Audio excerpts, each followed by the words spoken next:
Someone in my Discord video suggestions channel linked this video about why the airline industry is lying to you about jet engine design, and I guess basic thermodynamics and chemistry as well. To the person who linked it, thank you, because this is a really tasty little meal of dumb. And it's called Jet Engines Run 90% on Compressed Air, 10% Fuel or Free Energy. Really rolls off the tongue. Hey folks. Oof, that audio clipping's gonna be hard to take for a whole video. Not that I'm one to talk, of course. Anyone who's seen my old videos knows what I mean. Hey folks, and welcome to another video from A Plain Truth. Hey, I see what you did there. Airy punny. Well, let's just drill down a little bit more. Someone sent me a very, very good short compilation of how jet engines work that provide 90% of the thrust for jet engines to go. I already have to stop you and disagree. Jet engines provide 100% of the thrust for jet engines. Doesn't matter if the engines are powered by fuel or compressed air or the pilot's sheer force of woo. The engines are still the source of the thrust, which of course is why no matter how loudly you yell at it, that plane is not going to move an inch until those engines start running. And this is from the brilliant work of Anthony Haywood,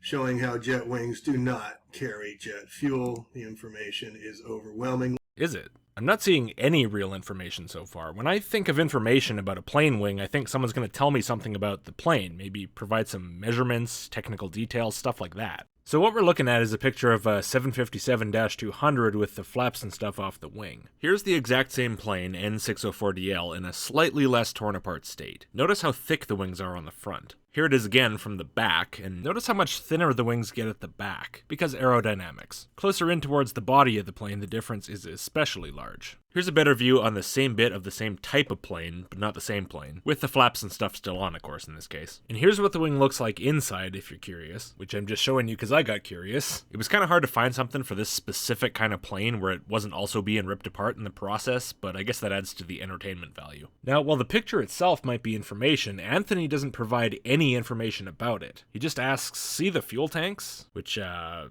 guess, kind of, if by tank you just mean wing. The wing being the thing the fuel is in. And this is Air Canada Flight 624, which crashed. It's an Airbus A320-200. And unless you consider Jet Fuel Hoax 666 to be information, there's nothing here either. What is he even trying to tell us exactly? What makes this evidence of a hoax? Why doesn't this guy use his words like a grown-up? Look at how thin those walls are, carrying those big jet engines. Walls? Do you mean wings, or do you mean like the outer skin, or what do you mean? Either way, yeah, it's a real marvel of engineering, isn't it? Almost too good to be true, you might say, but there it is. But the piezoelectronics here is what we're going to get into about how these plane wings do not hold fuel. Yes, there is used a little bit of fuel on the plane, and we'll get into that, to spark the compressors that are generated from the piezoelectronics jet engines, Pratt & Whitney. They'll show you how it's done. Okay, whatever you're rambling about aside, that picture you're showing, which I suppose is meant to show that when you snap off the end of the wing, no fuel spills out,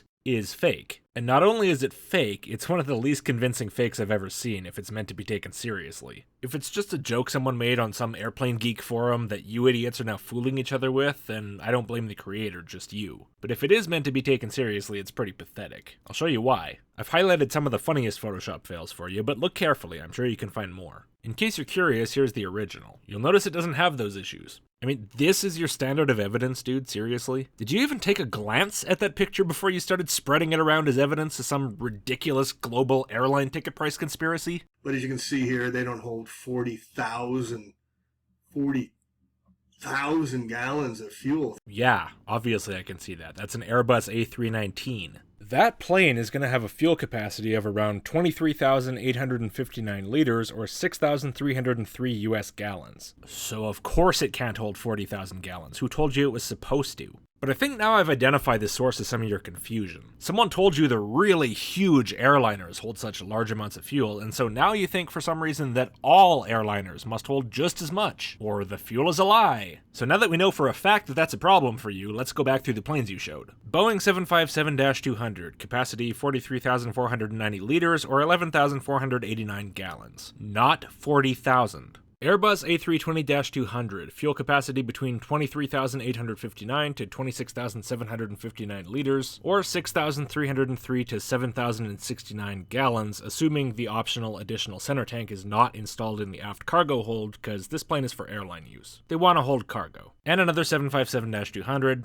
Again, not 40,000. None of these is a giant plane like a 747 or an Airbus A380. They're nowhere even close in size or fuel capacity to those planes. They're not even close to one of the smaller planes you see here, the A340-300. That plane has a fuel capacity of about 39,000 gallons, which is just about exactly what you're saying those little planes should have. What you're saying makes no sense. You didn't even bother to figure out what vehicle you're talking about. But the fact that you were careless enough to let someone fool you into expecting these little planes to hold so much fuel explains why you're so confused by how relatively small they look. If I thought that thing was supposed to hold 40,000 gallons, I'd be confused too. Think of a tanker that comes in and fills up the gas stations where you go. That's at maximum maybe 4,000, 5,000 pounds. You think so? Well, let's have a look then. Here are some chemical tank trailers from Tank Mart. We got 8,500 Imperial gallons, 7,200 US gallons, much smaller. Whoa, 10,000 Imperial, that's big. Okay, let's be super conservative here and take the 7,200 US gallons one. US gallons are a considerably smaller unit compared to Imperial. And there's a bunch of those 7,200 US gallon ones on here, so that seems like a pretty common trailer. Now that's 27,255 liters. In water, to get the weight, you'd take the same number in kilograms, but since you're talking about the gas station, and gasoline is about 75% as dense as water, we'll multiply the weight by 0.75 and call it 20,441 kilograms, which is 45,065 pounds. 10 times as much as you say is the maximum. So are you sure you want to stick with that? You're telling them 8 of them are on these wings? No. I don't think so. Neither do I. Neither does anyone. On the A319 you showed, there's at most 2/3 of one of them. I don't think so at all. Good. Now let's go over the last few pictures. 300,000 of fuel, plus the passenger and cargo load? If it sounds too good to be true... I assume they mean 300,000 pounds. The 777, which is what's shown there, has an operating empty weight, meaning without passengers or usable fuel, of 300,000 to 370,000 pounds, depending on the version. That sounds a little too good to be true, too. And yet here we are. I think the time to scoff at the very concept of big, heavy passenger aircraft ended like 60 years back, if I'm being generous. By the way, it's a bit rich to say carrying fuel sounds too good to be true when you think jet engines running without fuel doesn't sound too good to be true. Maybe apply your standard a little more evenly, huh? Like, if you think about it, why do they create water vapor? Most engines don't do that unless they run on hydrogen. They do run on hydrogen. Not pure hydrogen, they run on hydrocarbon fuel, hydrogen-carbon molecules. That's where the hydrogen comes from when it's reacted with the oxygen. A hydrocarbon burned with oxygen always produces carbon dioxide and water. So of course there's water vapor in the exhaust. It happens in your car's engine too, by the way. Your gasoline car runs on slightly different fuel from a jet, but the basics are the same. It's still a hydrocarbon being burned with oxygen to produce carbon dioxide and water. Same general thing. But back to jet engines, think about what's actually happening aside from the combustion. You're pulling in a metric assload of air into the engine. You're compressing it down using energy generated from the combustion to prepare that air to be used in the combustion chamber. You're combusting it and you're blowing it out the back. That air has water vapor in it, and all that water needs to go somewhere. It's not going to disappear just by some sort of magic. And it's not going to get used in the hydrocarbon reaction. That's why these engines become less efficient when they're flying in humid air. There's more water and less oxygen in the same amount of air. So where's the water going to go? Right out the back. So you got it two ways. You got all the water vapor from so much air being pulled through, plus all the water vapor produced in the reaction itself. Yeah, there's more than enough water there to produce some little clouds. Compressed air will create a difference in temperature and condensation. Okay, well, the engine does compress the air. That makes it hotter, and then the fuel combustion makes it even hotter, and creates water. If you both compress air and combust fuel in it in a jet turbine, it makes perfect sense that the hot, humid, particle-filled air that's spewing out the back end is going to cause some condensation, especially when it meets up with cold air that can't hold that amount of humidity. It's actually not so dissimilar from the thing that happens when you breathe out in winter and you see your breath. That warm air you're breathing out can hold a lot more humidity than the cold air that you're breathing it into, and so it condenses. The next one here is the engine and a bit of the wing from an Air France A340-300 crash in Toronto in 2005. That engine you're seeing, I believe, is a CFM 56-5C, the height of which, without the nacelle, is about 225 centimeters or 89 inches, so about 7.5 feet.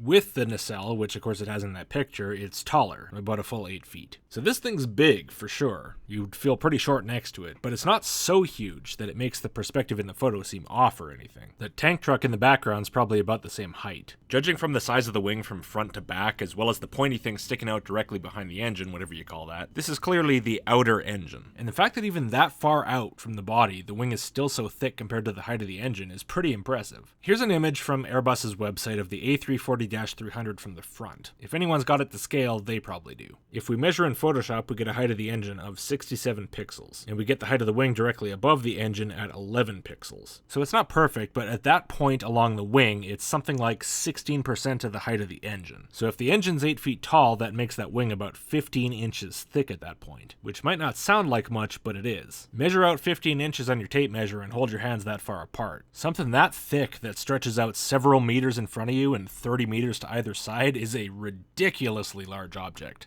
So let's take 15 inches or 0.4 meters as the average tank thickness, which is actually probably really low considering how thick the wings get toward the middle of the plane and how thick the center tank will be through the fuselage itself. And look how far out towards the end of the wing this piece actually is. It's a lot thinner than the large majority of the wing and the center tank, which makes it almost laughable to pretend that the wing is that thin on average, but it's okay. That gives you the advantage, so I'm happy. So let's do a really rough calculation here to see whether it seems at all realistic or if it's wildly unrealistic for those wings to contain the volume of fuel the manufacturer claims. We have the thickness, so to get volume, we just need to know the area of the top of the wings. We're going to do it pretty roughly, but close enough. We're going to approximate the wing as being this rectangle minus these triangles minus these triangles. So this plane has a 30-degree wing sweep, and the wingspan is 60.3 meters, so that's one side of our rectangle. I know I don't need to be so precise as to include fractions of a meter here, but screw it. Some jet fuel hoax person is probably going to think it matters if I'm not and object. So I'm just going to use the numbers exactly as they're written. The other side of our rectangle is going to be this 42.22 meters minus 22.39 meters, so 19.83 meters. The fuselage width is 5.64 meters, so if we subtract half of that from half of 60.3, we get the heights of each of our front triangles perpendicular to the fuselage, 27.33 meters. The height of the back triangles is just going to be half the wingspan, so 30.15 meters. The width of the triangles, by which I mean parallel to the fuselage, in front of the wings is going to be 19.83 minus 2.5 meters, so 17.33. The width of the triangles at the back is a bit trickier if we want it precise. So what I'll do is take the angle at the wingtip, which we know, and calculate the width based on that and the height. That angle is 22 degrees, so if the height is 30.15, the bottom edge is going to be 12 meters. Now obviously this triangle makes the wing area include most of the flap area as well, but it does exclude part of the center tank area, and also we have a really low estimate for wing thickness, so that's more than tolerable. So now we have all the information we need to get the rough wing area. The area of this overall rectangle is 60.3 times 19.83, which results in about 1196 square meters. The area of the front triangles is 237 square meters each, and the area of the back triangles is 181 square meters each, so we subtract 2 of each of those, 1 for each wing, from 1196, and we get 360 square meters left for the wings. And now if we multiply that wing area by our super lowball 0.4 meter estimate for average wing thickness, we get 144 cubic meters. There's 1,000 liters per cubic meter, so that's 144,000 liters. And now all that's left to do is check the fuel capacity the manufacturer says it has, which is 140,640 liters, so 140 cubic meters. Just a hair less than our rough calculations, so pretty much on the nose. Now of course these calculations aren't perfect, but they do demonstrate that the idea of storing that much fuel in there is easily within the bounds of feasibility, especially once you consider the tail tanks and everything, which we didn't even factor in. I wonder why that might be. And here's just more documentation from the brilliant Anthony Haywood work. But take a look at this. This was a comment on the site here from Juan Flores. I'm a mechanical aircraft engineer from the Mexican Air Force. I'm in charge of the F-5 Tiger jet fleet. Sounds a little too much like, hello, I'm a scientist to me. But I guess we'll give Juan Flores the benefit of the doubt unless he says something really questionable. But of course, if he does, then we're going to demand some verification of his creds, along with evidence in support of the actual claim he's making. And we might even ask some other engineers for a second opinion, because after all, what we want to know here is if what he tells us is actually true. Speaking of which, I looked into Mexico's F5 fleet to see if that part was legit, and I found a bunch of reports that Mexico had retired its last F5s back in 2016. But earlier this year, they did a flyby over some event, so either those reports were inaccurate or Mexico's revived some planes in the past couple years. Just in case anyone was planning to point that out in the comments. Of course, I like a lot of comments, so if you still want to point it out, be my guest. I would tell you the secret. The air is 73% of nitrogen. The compressor breaks the molecular force of oxygen and nitrogen of the air, and then as the nitrogen becomes the fuel for the combustion chamber... Nitrogen doesn't combust, Juan. Luckily enough for you, when you turn the stove on in your nitrogen-filled kitchen. And yes, I mean it also doesn't combust when it's compressed. If it did, I would suddenly feel real nervous using an air compressor. And what do you mean anyway by breaks the molecular force of nitrogen and oxygen? Do you think the air is some kind of nitrogen oxide before it enters the engine? Or what? Like, what's reacting with what? And how? And what's it producing? Details, man. Details. Anyway, whatever you mean, just go ahead and prove it, and everyone's gonna believe you. Build a mini version of an engine that provably combusts compressed nitrogen, and people will believe it. Or I guess you could just create a scummy Kickstarter with a slick animated sales pitch. I heard that's profitable. Please don't really, but hopefully you get my point. A free energy machine hidden to humanity. You know, even if this could work, which I'll believe it when I see it, it would not be free energy. It'd be a nitrogen-burning engine. Now, sure, that's a fuel that nobody can really possess and sell because it's readily available to everyone, so it's free as in beer, yes. But that's not what the phrase free energy machine means. That refers to getting energy for free, as in getting out more than you put in, operating at over 100% efficiency. It doesn't just mean high efficiency or cheap to run or accessible. It means getting something from nothing. In other words, it means magic. So sure, a jet engine that somehow burns compressed nitrogen would be impressive at how little fuel cost that would entail, but it would not be a free energy machine. The fuel is only necessary to start up the compressor at high revolutions.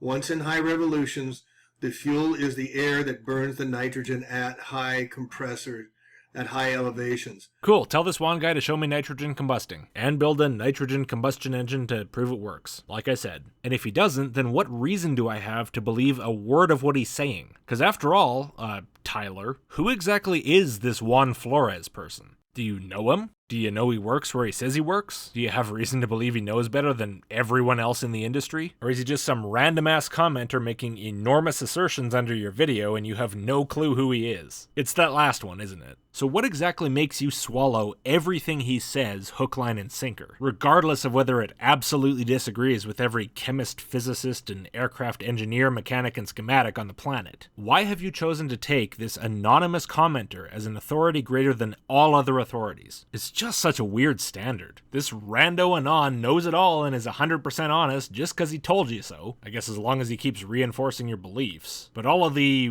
probably millions of people involved in actually designing and building these devices and maintaining them and flying them, every last one of them is a total idiot, a liar, or just doesn't know what they're talking about for some reason. I mean, after all, they never did anything as impressive as write a YouTube comment on your channel. Do you really not see how this approach makes you incredibly easy to fool? You know, I would bet this jackass commenter isn't even serious. I would literally bet money that he's just having a laugh at your expense. Once in higher revolutions, the fuel is the air that burns nitrogen at high temperature inside the combustion chamber started by the fuel at the beginning. At the beginning. Saying it more like you mean it doesn't make it less dumb. This is the secret for high levels only. I could lose my job and life now. If you seriously thought you were risking your life just by posting this detail-devoid comment on YouTube, there's no real reason you wouldn't have included the damning details and evidence that this machine actually works the way you say. In fact, considering that a post on a Google account amounts to the same thing whether it's text or video, you might as well have just made an anonymous video with the same account showing specifically how the chemistry and technology work. You wouldn't be sticking your neck out any further than you already are if you seriously believe any of this, which I highly doubt. Someone really trying to expose this kind of shit wouldn't just come out and say, "Hey guys, there's a conspiracy, believe me because I say so." No, they would quietly prepare a package of evidence in advance and then spread that as far and wide as possible, as quickly as possible, so that after it went out, there'd be no way for they to excuse it away or cover it up anymore, even if they assassinate the whistleblower. If you thought the first mere mention of the situation in public, even anonymously, was a potential death sentence and now you're afraid that they're gonna kill you, you would have at least tried to make sure it accomplished accomplish something real, right? But instead, all we have is this very silly comment posted on some random guy's video with nothing backing it up. Can you please explain to me how anyone but a total moron is supposed to take any of this seriously? That's the part about losing your life. As for losing your job, so to hell with your job, man. If you blew the whistle on something that massive and proved it worked, you would never have to work again. You would be the guy who gave, well, not free energy by a long shot, but a massive new energy source to everyone on the planet. Anyone else would do that in a heartbeat. Who wouldn't want to be a global hero, showered with money and booking movie deals, and maybe if they play it right, even a company that produces these compressed nitrogen combustion engines when the big evil greedy engine corporations go down in flames after the lid gets blown off this improbably massive, decades-long global conspiracy. Not to mention the personal satisfaction you get from saving the world from energy poverty. But right, my job! Give me a break. The ground crew and all the people involved does not see the truth because they keep feeding fuel to the airplane. Yeah, and funnily enough, they keep feeding it exactly as much as you'd expect it to need for the given flights if the engines are burning fuel. Are you saying that for some reason the engines use all that fuel plus burn shitloads of compressed nitrogen? Or what? And that "or what" is a sincere question, by the way. It's incredibly unclear what exactly you want us to believe here. If you were an engineer, I feel like you'd be doing a much better job at communicating your claim, regardless of whether English is your first language or not, because you'd know which technical details are important to specify. And they believe this is the only source of power. The pilots will not notice that because they see with their own eyes how their aircraft is charged with fuel, and in all the aircrafts there is a power source. The pilots will notice because they see with their own eyes how the aircraft is charged with fuel. Yeah, and then during the flight, they use the fuel controls to route the fuel where it's needed in the system, and then after the flight, just the expected amount of fuel for the actual route taken is gone, and has to be replaced before the next flight. Kind of an odd thing to happen if that plane's burning mostly nitrogen and hardly any fuel, right? So weird that I believe I'd like a demonstration that any of this is even possible, let alone true, before I accept it. How unreasonable of me, I know, but that's the deal. Get on it, Juan. In all aircraft, there is a clock of time flight which controls the indicators of fuel level. There is no pilot in the world that could try to see what happens if he ignores the fuel level indicator. Oh sure, pilots try not to ignore the fuel gauges, just the same way that you try not to ignore the fuel gauge in your car, and yet from time to time planes do still run out of fuel, or something prevents the fuel from reaching the engines. Just look up airline fuel exhaustion incidents for the former, or airline fuel starvation incidents for the latter. But I'm sure you'll have some totally unevidenced excuse for this. They're false flag operations to convince you planes use that much fuel. Something like that. It's easy enough to shrug and toss out some fresh unjustified assertion to protect the previous one. It's really what this whole house of cards is built on. Bit harder to demonstrate that the massive new claims made in the process are actually true, though. Good luck. This is my gift for humanity. I'm a medical doctor in charge of the Mexican stomach hospital fleet, and I'm here to tell you, you do not need to eat. Your stomach actually works by combusting sunlight you get through your eyes. A bit of food is simply needed to start the reaction at the beginning. At the beginning. This is my gift for humanity. Just stare directly into the sun for several weeks with your mouth sewn shut and you'll see I'm right. Please believe me, I could lose my lab coat for telling you this. Logicked Media disclaims any and all responsibility for death or blindness caused by stupidity. This is my gift for humanity. Do you notice how despite proclaiming himself this great giver, he hasn't actually given anyone a damn thing? No evidence of a cover-up, no evidence of this bizarre new nitrogen combustion reaction, or even so much as a chemical equation or a copy of the real engine design that works with nitrogen and not jet fuel. Nope, just one more comment among billions containing a lot of assertions, but no technical details or evidence. Not exactly what I'd expect to come from a real engineer who's actually trying to expose a technological cover-up. In fact, quite the opposite of giving anything to humanity. I'd say all he's done here is rob humanity of the tiny little bit of energy it took to store this useless text. So this is how they deceive the pilots. They do put a little bit of fuel in for the compressor to start it, as we'll see here in a second. Nope, we'll see in the next video, because we're about to move on to you very poorly reading an article for the rest of the video. It doesn't get much better in part 2, so make sure you come back for that one. And before I go, I want to give all my patrons a big thank you for their support. I've never had to take a sponsorship, and I've managed to keep things rolling entirely through support from my viewers and to a lesser extent YouTube ads. And I think it's so cool that I'm able to do that when so many other people have to take sponsorships to keep the lights on. I don't really like the idea of filling up my videos with raid Shadow Legends ads. And of course, working mainly for my patrons instead of advertisers lets me get away without self-censoring so much, and I can just let videos get demonetized if I feel that the most effective choice at a given moment is to swear a little more than usual or mention some nasty topic that tends to cause that yellow dollar sign. Terrorism, Nazi rape, murder. Fuck, shit, asshole, cunt. There you go. This video is demonetized. I'm really glad that I don't have to give up saying what I want to say the way I want to say it just because YouTube's apparently run by the fucking Flanders family. If you really like the channel, my Patreon and Subscribestar supporters at $10 and up get access to my library of 28, actually by the time I publish this, probably 29 supporter-exclusive videos, with a new one coming every month. But of course, people who like and subscribe are much appreciated too, as are those people who just keep watching. And speaking of which, thanks a lot for watching this one, and see you in part 2.